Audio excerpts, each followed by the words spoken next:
guys, and welcome to this week's video. This week I'll be doing one of my favourite challenges, and this is the 2009 versus 2019. And you're probably thinking, what do you mean it's one of your favourite challenges? I love redraw challenges. I think they are an excellent way to see how you have progressed over time, over the years, and I think it's also an excellent way to see how much you have changed not only as an artist, but as a person, with your attitude towards your work and the attitude towards your illustration. Now, 2009 was a bit of a weird year for me. It was the year I stopped doing musical theatre and decided that I fully wanted to do illustration. 2008 and 2007, I kind of was in between deciding on what I really wanted to do. I loved drawing, I loved manga, but I didn't really know how I wanted to focus it.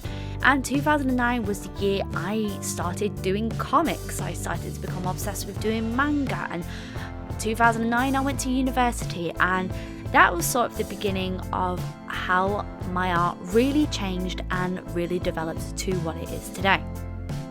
2009, if I had to put it in terms, I was kind of obsessed with anime and manga, and that is not a bad thing at all.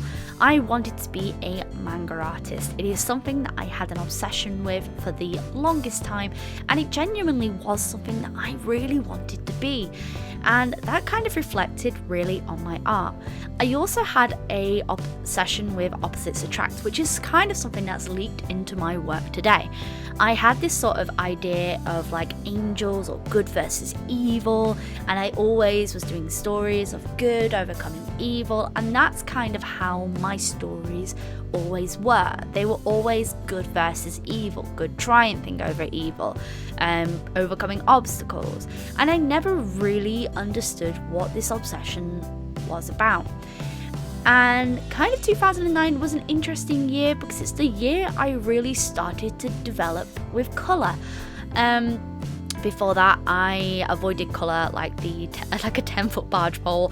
I didn't want anything to do with it. I really enjoyed doing line work, and I was obsessed with doing line work. And I think it was the year I first got some markers. I got my first batch of alcohol markers. I got my Copic markers, which my parents had got me for Christmas, and I was experimenting with them. I had a set of cheap markers, which I believe I still have those today, which if you guys would like to see me doing a video with my old art supplies to see what I could produce with them today, let me know in the comments section down below. I'd actually be interested in hearing what you guys think. 2009 was a very interesting year for me, and it is sort of where everything started rolling and everything started changing. I think if I was to go back and give my old, younger self a sort of advice in a way, it would be to branch out a little bit more and not be afraid to experiment. I think because in my early stages I was so adamant about doing X, Y, and Z, and because I was so adamant that things had to be done a certain way because that's the way I was obsessed with things, I think if I had changed back then and relearned everything that I know now, I think I would benefit from it as an artist now.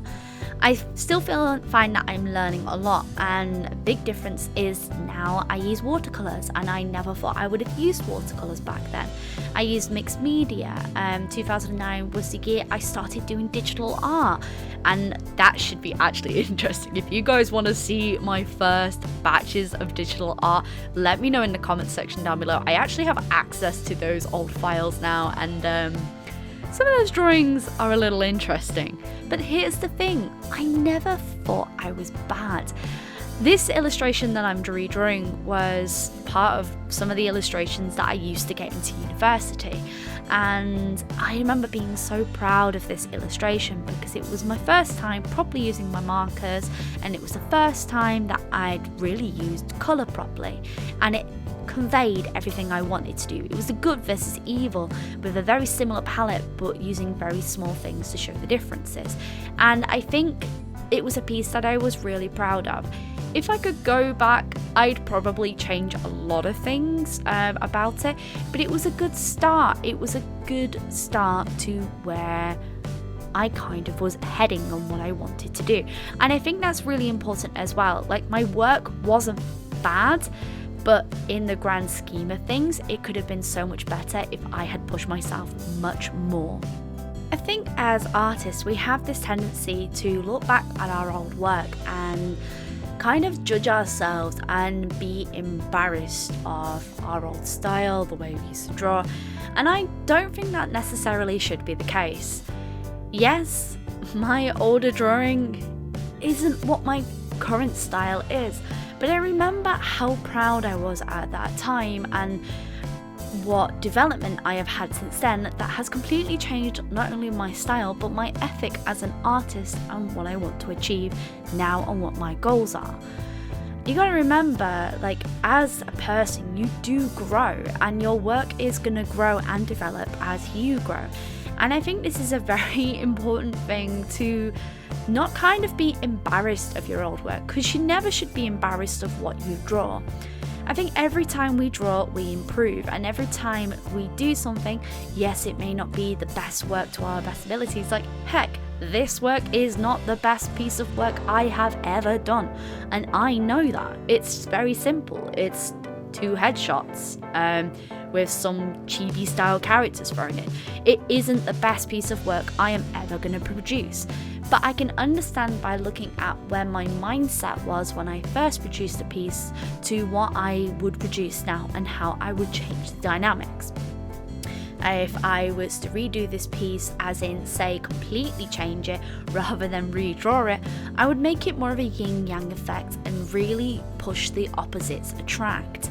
It's a sort of idea that you have and concept that you have when you're younger, that when you can look back on it and go, okay, I can see the ideas there, how can I further develop the piece and change it to suit my current style now?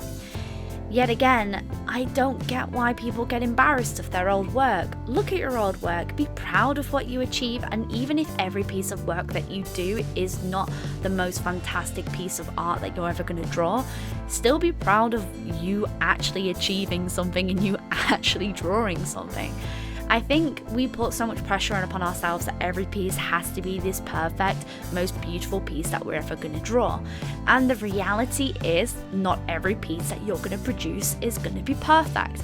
There are famous artists whose works sell for millions of pounds and or dollars, and literally they hated some of the work that they produced. They hated some of the drawings that they did because they felt like it wasn't showing the best of what they could achieve or the best of their ability. And this is something as artists that we consistently do. We self-doubt ourselves, we compare ourselves, and we put so much pressure on ourselves to make every single piece perfect. I thought kind of, in a way, I've gotten to that point with my art where I sit there and think, instead of getting bogged down about this piece being perfect and destroying bits of paper, I see each piece as progress, as yes, this may not be a final piece, but if I like it enough, hey, I'll print it. Or you may see flaws in the work, but other people may not see those flaws in your work. And I think it's all a matter of perspective. We compare and contrast ourselves consistently against other people that we don't ever look at what we are doing. Instead of looking back and going, okay, so I can see where I was going, I can see the ideas that I was trying to produce. How can I improve on that? Let me look at it from a point of view of, I did this, I'm proud of this, how can I improve this? I think instead of getting bogged down in making everything perfect, just concentrate on doing art and having fun. That's the thing that we end up losing, the fun behind drawing. And instead, remember when you were a kid and you had a box of colouring crayons and you were just colouring because you enjoyed it, or you were drawing pictures because you wanted your imagination to come alive, you were making stories up because you were having fun doing it. And instead of using the fun element, we keep on judging ourselves with the same touch. I'm going to say this now, I judge myself every single day. Every single piece I do, I will self-doubt myself and I will worry about every single aspect of it. But that's the thing. If I get bogged down in that, I will just get bogged down in that and not be able to do art. And I think that's really important and something that we need to stop doing to ourselves, which is easier said than done. But it's something that when we're being so judgmental on ourselves, it's halting our creativity. And then we get art block or art burnout because we're trying to do something again and again and again. And I'm like, it's not perfect. But I'm here to say it doesn't have to be perfect. I really, really did love doing my original art. I look back at it now and go, ooh. But looking at that piece, and I remember I kept looking at that thinking I want to improve on my profiles, and that's what I kept doing. I kept going back and trying to improve profiles. There's still a lot for me to learn, there's still a lot that I need to grow on. My anatomy isn't perfect, my drawings aren't perfect, but I enjoy what I do and I illustrate because I really love to. I think it's so important to draw and to love what you do, and just be creative. Enjoy the creativity and have fun with it. For the full list of equipment I have used, it is always listed down below. I think it was really important to talk about this topic because we do bog ourselves down. We do get to the point where we're just consistently judging ourselves instead of just enjoying to draw. And I think that's what's really important. We should enjoy drawing. We shouldn't love what we do. We should have fun and creativity and have a look back at some of your old pieces, and don't look back and go, oh, cringy. Look back and go, why did I enjoy drawing this? Was it the creativity behind it, the idea behind it? Don't throw away every single piece just because you hate it. Look back and think, I loved this piece. How could I improve it? And that's kind of one of the reasons why I don't throw much art away, because I feel like I could look back and go, okay, I was frustrated with it, but why wasn't it working? And, I found myself not hating my old art, but appreciating my old art for what it was. I mean, it's definitely different from what I do now, but, it got to me where I am today.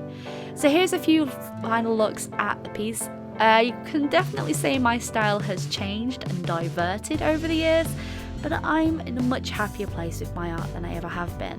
Sure, there are mistakes, but I enjoyed drawing this. I had fun. I hope you guys have enjoyed this video. Let me know in the comment section down below what art piece you have redrawn that you've loved. Maybe link me down below.